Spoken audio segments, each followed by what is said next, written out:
बिस्मिल्लाहिर्रहमानिर्रहीम।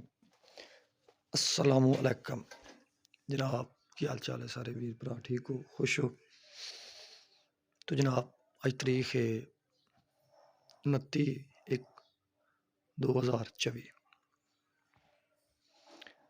ते अज जनाब एह मुंजी दी सवेर दड़ा बज रहे हैं। एह मुंजी जनाब सुपर 1509 ये दड़ा बज रहा इको जी हो रही है भी रेट इनका ठीक हो जाए। रेट इनका ठीक किंज होएगा जदों ये दड़ा बजेगा बई कुछ मुंजी माड़ी तो कुछ चंगी।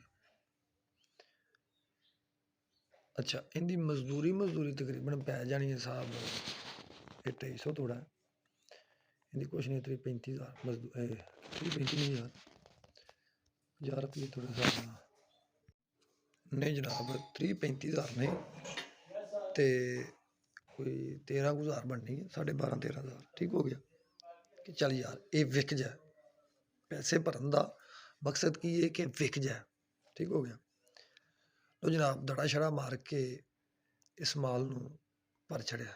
ठीक है जी, विक जाएगा। बंदे ने वेख्या आ गया दड़ा मारदे वेख्या उन्हें थोड़ा ही भरया वेख्या माल चेक करो माशाल्लाह कैसा माड़ा माल भी नहीं।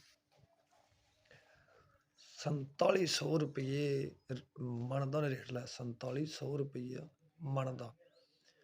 ठीक हो गया।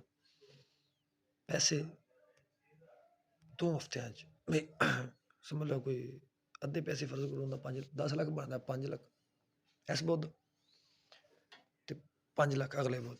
इस वजह करके जनाब एडी मेहनत मुशक्कत मुंजी नहीं को